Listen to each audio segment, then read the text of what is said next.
Everyone welcome to final স্টাডিতে সবাইকে welcome জানাই। আজকে থেকে শুরু হচ্ছে তোমাদের ইংলিশ ক্লাসের আসর বলতে তোমাদের আজকে থেকে শুরু করছি আমরা ইংলিশের স্পোকেন ইংলিশ এবং রিটেন ইংলিশ। ঠিক আছে, যেন তোমরা হ্যান্ড রিটেনও করতে পারো, পাশাপাশি তোমরা স্পোকেনও করতে পারো, অর্থাৎ ইংলিশে কথা বলতে পারো। ঠিক আছে, তো যাদের ইচ্ছা, যাদের স্বপ্ন যে ইংলিশে কথা বলতে চাই, কোথা থেকে গাইডেন্স দেবো বা কিভাবে শুরু করব, তাদের জন্য কিন্তু আজকের এই বেসিক ভিডিও বা একদম প্রথম ভিডিওটা তোমাদের জন্য। ঠিক আছে, এটা তোমাদের ইংলিশ স্পোকেনের পাশাপাশি তোমাদের রাইটিং ইংলিশ, ঠিক আছে, অর্থাৎ তোমাদের যে ডেসক্রিপটিভ পার্টের ইংলিশ লিখতে হয় সেটাতেও কিন্তু খুব ভালোভাবে কিন্তু হেল্প করবে।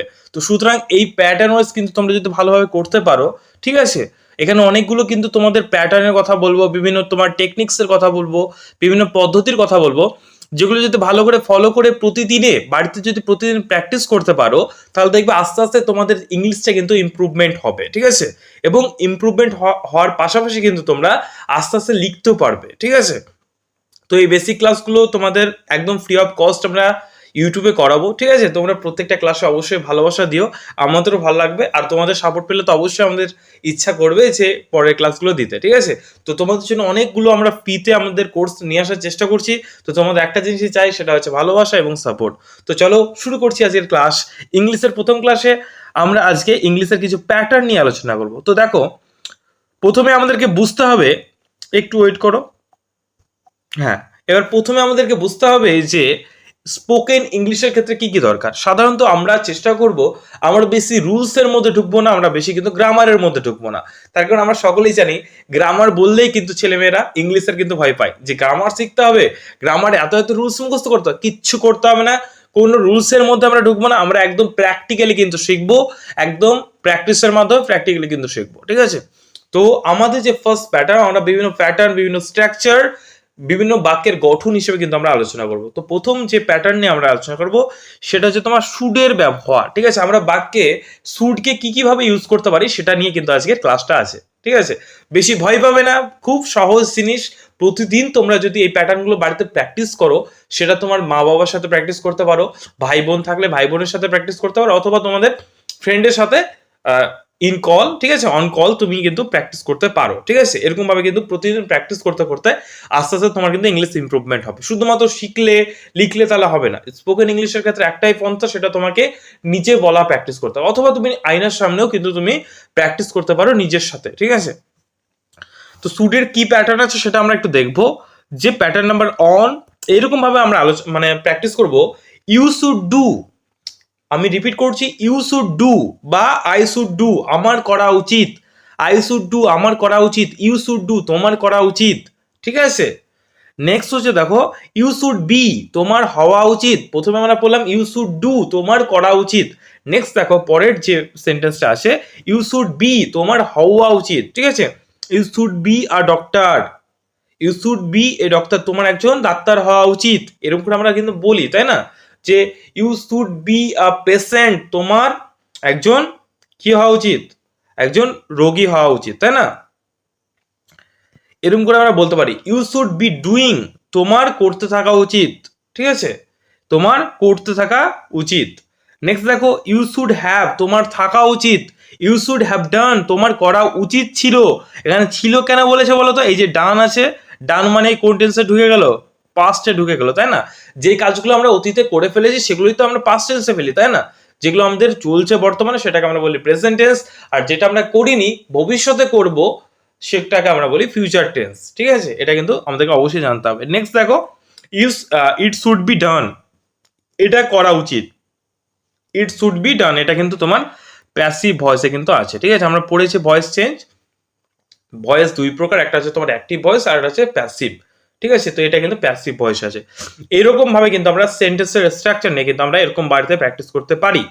যেমন হচ্ছে বাক্যগুলো ভালো করে লক্ষ্য করো, ইউ শুড ডু লেখা ছিল, ওই ডু এর জায়গায় তুমি যে কোনো ভার্ব লাগাতে পারো। ঠিক আছে, এখানে তুমি লাগাতে পারো ইউ শুড স্টাডি তোমার পড়াশোনা করা উচিত, ইউ শুড সিং তোমার গান গাওয়া উচিত। ঠিক আছে, ইউ শুড গো তোমার যাওয়া উচিত, ইউ শুড রাইট তোমার লেখা উচিত। এরকম করে তুমি কিন্তু নতুন নতুন এখানে ভার্ব, ঠিক আছে, নতুন নতুন তুমি কিন্তু ভার্ব অ্যাড অন করে কিন্তু তুমি প্র্যাকটিস করতে পারো। ইউ শুড গো, ঠিক আছে, আর চেষ্টা করবে মানে ভার্বের প্রেজেন্ট ফর্ম কিন্তু এখানে ইউজ হবে। ঠিক আছে, মানে ভার্বের যে তোমার গো, ওয়েন্ট, গন, ঠিক আছে, এখানে তুমি ওয়েন্ট লাগাতে পারবে না, ঠিক আছে, এখানে তোমার গোই লাগাতে হবে, ঠিক আছে। সেহেতু তোমাকে চেষ্টা করতে হবে যে সবসময় প্রেজেন্ট ফর্ম, ভার্বের যে প্রেজেন্ট ফর্ম বা ভি ওয়ান ফর্ম সেটা কিন্তু ইউজ করতে হবে। আশা করি বুঝতে পারলে। নেক্সট দেখো, ইউ শুড বি পেসিয়েন্স, ঠিক আছে, ইউ শুড বি পেসেন্স মানে তোমার ধৈর্যশীল হওয়া উচিত, ঠিক আছে। নেক্সট দেখো, you should be optimistic, you should be optimistic মানে তোমার আশাবাদী হওয়া উচিত। তোমার কি হওয়া উচিত? আশাবাদী হওয়া উচিত। You should be learning English, you should be learning English তোমার ইংরেজি শিখতে থাকা উচিত। You should be learning skill English, এরকম ভাবে কিন্তু আমরা বিভিন্ন তোমার এক্সট্রা কিন্তু লাগিয়ে আমরা এগুলো কিন্তু স্পোকেন ইংলিশের ক্ষেত্রে কিন্তু ব্যবহার করতে পারি। নেক্সট দেখো, you should have skill in computer, you should have skill in computer তোমার কম্পিউটারে দক্ষতা থাকা উচিত। You should have skill in computer এরকম করে কিন্তু আমরা প্র্যাকটিস করতে পারি বাড়িতে, ঠিক আছে। নেক্সট হচ্ছে, you should have learn computer, you should have learn computer তোমার কম্পিউটার শেখা উচিত ছিল। You should have learn computer তোমার কম্পিউটার শেখা উচিত ছিল। এরকম ভাবে কিন্তু একটা সেন্টেন্সকে অনেকবার কিন্তু তোমাকে বলে বলে তোমাকে প্র্যাকটিস করতে হবে, না তো কিন্তু তুমি তোমার যে ফ্লুয়েন্ট যে ব্যাপারটা মানে তোমার যে বলে বলে অভ্যাস করার ব্যাপারটা, এটা যদি তুমি না করো তাহলে কিন্তু তোমার মনে পড়বে না। তুমি বারবার বলতে বলতে দেখবে তোমার মাইন্ডে তোমাকে বলেছে না এটার পর এটা হবে, ইউ শুড বি হবে, ঠিক আছে, এরকম করে তোমার মাইন্ডে কিন্তু বলে দেবে। এরকম স্পিডলি তোমাকে বাড়িতে কিন্তু প্র্যাকটিস করতে হবে, ঠিক আছে। এগুলো অবশ্যই কিন্তু তোমরা খাতাতে লিখতে থাকো, ঠিক আছে। একটা সুন্দরভাবে নতুন খাতা বানাও, যে নোটসগুলো আমরা দিচ্ছি সেগুলো কিন্তু অবশ্যই খাতায় নোট ডাউন করো এবং প্রতিদিন কিন্তু নিজে থেকে প্র্যাকটিস করো, এবং যদি কেউ থাকে তাহলে তো খুবই ভালোই হয়, তাই না। নেক্সট দেখো, quality of product should be ensured, quality of product should be ensured মানে পণ্যের মান নিশ্চিত করা উচিত। এখানে তোমার যে এই যে এনসিওর্ড ভার্বের থার্ড ফর্ম লেগেছে, কারণ কি এখানে তোমার প্যাসিভ ভয়েস ইউজ হয়েছে, ঠিক আছে, পাস্ট পার্টিসিপেল ফর্ম বা পিপি ফর্ম আমরা বলি, ঠিক আছে। আশা করি বুঝতে পারলে। চলো আমরা আরেকবার রিভাইজ করি। ইউ শুড স্টাডি তোমার পড়াশোনা করা উচিত। ইউ শুড বি পেসিয়েন্স, ঠিক আছে, তোমার ধৈর্যশীল হওয়া উচিত। ইউ শুড বি অপটিমিস্টিক তোমার আশাবাদী হওয়া উচিত। You should be learning English তোমার ইংরেজি শিখতে থাকা উচিত। You should have skill in computer তোমার কম্পিউটারে দক্ষতা থাকা উচিত। You should have learned computer তোমার কম্পিউটার শেখা উচিত ছিল। Quality of product should be ensured পণ্যের মান নিশ্চিত করা উচিত। আশা করি বুঝতে পারলে। এরকম করে কিন্তু আমরা এরকম ছোট ছোট প্যাটার্নকে নিয়ে আমরা বিভিন্ন তোমার ভার্ব লাগিয়ে বা তার সাথে বিভিন্ন তোমার যে এক্সটেনশন লাগিয়ে কিন্তু আমরা ডেইলি লাইফে দৈনন্দিন ব্যবহারে কিন্তু আমরা ইংলিশ কিন্তু বলতে পারি এরকম ভাবে। আশা করি প্রথম যে প্যাটার্নটা তোমাদের পছন্দ হয়েছে। আজকে ক্লাসে আমরা দুটো প্যাটার্ন নিয়ে আলোচনা করব, পরের ক্লাসে আমরা বাদকে প্যাটার্নগুলো করব, ঠিক আছে। আমরা চেষ্টা করব ভিডিওগুলো ছোট রাখার, যেন তোমরা অল্প সময়ে অনেক কিছু শিখতে পারো, ঠিক আছে। চলো নেক্সট প্যাটার্নে চলে যাই আমরা। প্যাটার্ন নাম্বার 2, প্যাটার্ন নাম্বার 2 তে আমরা কি শিখবো দেখো ভালো করে দেখবে। আই ক্যান, আমরা এখানে কিসের ব্যবহার শিখবো? ক্যান, কুড, মাস্ট, যেগুলো তোমার যে মডাল ভার্ব, ঠিক আছে, সেই ব্যবহারগুলো কিন্তু আমরা শিখবো। আশা করি জানো মডাল ভার্ব কি, ঠিক আছে। তো প্রথম যে প্যাটার্ন দেখো, আই ক্যান ডু আমি করতে পারি। আই ক্যান ডু আমি বলতে পারি আই ক্যান ডু সামথিং আমি কোনো কিছু করতে পারি, ঠিক আছে। আই ক্যান প্লে আমি খেলতে পারি। তুমি এই ডুয়ের জায়গায় ভার্ব লাগিয়ে দেবে, ঠিক আছে, ডুয়ের জায়গায় ভার্ব লাগিয়ে দাও। I can play, I can sing, কিন্তু ভার্বটা কিন্তু চেষ্টা করবে ভার্বের প্রেজেন্ট ফর্ম, ঠিক আছে, অন্য ফর্ম লাগিয়ে দিলে কিন্তু এখানে ভুল হয়ে যাবে। তার কারণ মডাল ভার্বের পর সবসময় ভার্বের প্রেজেন্ট ফর্ম কিন্তু হয়, এটা আমরা রাইট ফর্ম ভার্বে কিন্তু পড়েছি। তাহলে কি I can play, I can go, ঠিক আছে, আই ক্যান সিং, এরকম করে তুমি কিন্তু বিভিন্ন ভার্ব লাগিয়ে কিন্তু তুমি সেন্টেন্স কিন্তু তৈরি করতে পারবে। নেক্সট সেন্টেন্সটা দেখো, আই কুড ডু আমি করতে পারতাম। দেখো আই ক্যান ডু মানে আমি করতে পারি, আর আই কুড মানে আমি পারতাম, সেটা ফিউচারে চলে যাচ্ছে। হ্যাঁ, এখানে কিন্তু ফিউচার বা ভবিষ্যতে কোনো কিছু বোঝাতে কিন্তু আমরা এটা ব্যবহার করি, আই কুড এর কিন্তু ব্যবহার করি, ঠিক আছে। আই কুড ডু বা আই কুড গো আমি যেতে পারতাম। আই কুড প্লে আমি খেলতে পারতাম। আই কুড সিং আমি গান গাইতে পারতাম। আই কুড ডান্স আমি নাচ করতে পারতাম। আই কুড রাইট আমি লিখতে পারতাম। এরকম করে কিন্তু আমরা মানে নিজের মনের ভাব কিন্তু প্রকাশ করতে পারি। নেক্সট দেখো যে প্যাটার্নটা, আই মাস্ট ডু আমি অবশ্যই করব, মানে কি বলতো, আই মাস্ট ডু, ধরো তোমাকে কোনো একটা কাজ করতে হবে, তাহলে তুমি এরকম ভাবে বলতে পারো I must do the work আমি অবশ্যই এই কাজটা করব, ঠিক আছে। I must do the work, ঠিক আছে। আই মাস্ট প্লে আমি অবশ্যই খেলবো। আই মাস্ট সিং আমি অবশ্যই গান গাইবো, ঠিক আছে। এরকম করে কিন্তু আমরা নতুন নতুন কিন্তু সেন্টেন্স কিন্তু বানাতে পারি। নেক্সট দেখো পরের sentence, I have to do আমাকে করতে হবে। এটা মোস্ট পপুলার একটা সেন্টেন্স বলতে পারি আমরা, ঠিক আছে। এটা কিন্তু প্রচুর কিন্তু স্পোকেন ইংলিশে কিন্তু ব্যবহার করা হয়। I have to do, I need to আমার প্রয়োজন। আই হ্যাভ টু গো আমার যাওয়া উচিত। I have two I have to do something a great job, আমার একটা অবশ্যই ভালো কাজ করা উচিত। আই হ্যাভ টু সিং, আমার গান গাওয়া উচিত। ঠিক আছে, এরকম করে বিভিন্ন তোমার ভার্ব লাগে কিন্তু আমরা নতুন নতুন কিন্তু সেন্টেন্স তৈরি করতে পারি। ঠিক আছে, আই হ্যাভ দিয়ে তুমি যে কোনো সেন্টেন্স লাগে, ভার্ব লাগে কিন্তু তুমি নতুন নতুন সেন্টেন্স বানাতে পারো। নেক্সট দেখো পরের যেটা লেখা আছে, আই মে ডু, আমাকে করতেই হবে, মানে আমি করতেই পারি। ঠিক আছে, আমি করতেই পারি, আই মে ডু, আমি করতেই পারি এটা, এরকম করে কিন্তু মানে সেন্সে কিন্তু আই মে কিন্তু ব্যবহার করা হয়। নেক্সট দেখো, আই মাইট ডু, আমি করতে পারতাম, আই মাইট ডু, আমি করতেও পারতাম, এরকম যখন বোঝাবে তখন কিন্তু এখানে মাইট ব্যবহার করা হবে। আই হ্যাড টু ডু, আমাকে করতে হয়েছিল, যখন সেটা যখন পাস্টে চলে যাচ্ছে, করতে হয়েছিল, হয়েছিল মানে কি সেটা অতীতে চলে গেছে, যেটা হয়ে গেছে, তখন কিন্তু আমি আমি হ্যাভ লাগাবো না। এখানে যখন আমরা আগে দেখলাম হ্যাভ টু বললাম না, হ্যাভ টু ডু, সেটা তখন আমরা হ্যাভ লাগাবো না, আমরা কি লাগাবো, হ্যাভের পরিবর্তে আমরা লাগাবো হ্যাড। ঠিক আছে, যেহেতু এটা পাস্টে চলে যাচ্ছে, যেটা কাজ হয়ে গেছে। I had to do something, আমাকে অবশ্যই কোনো কাজ করতে হয়েছিল। ঠিক আছে, টু এর পর সবসময় কি বসে, টু এর পর কি বসে, সবসময় ভার্বের প্রেজেন্ট ফর্ম বসে, এর জন্য কিন্তু এই যে ডু ব্যবহার করা হয়েছে। ঠিক আছে, টু এর পর সবসময় ভার্বের প্রেজেন্ট ফর্ম বসে, এটা হচ্ছে ইনফিনিটিভ। ঠিক আছে, আই ইউজ টু ডু, আমি করতাম, অতীতে কোনো অভ্যস্ত কাজ বোঝালে এখানে ইউজ টু ব্যবহার করা হয়। আই ইউজ টু গো, আমি যেতাম। ঠিক আছে, আই ইউজ টু গো দেয়ার, আমি সেখানে যেতাম। অতীতে ধরো তুমি কোনো রেগুলারলি কোনো কাজ করতে, সেখানে কিন্তু আমরা ইউজ টু কিন্তু ব্যবহার করে থাকি। আশা করি বুঝতে পারলে।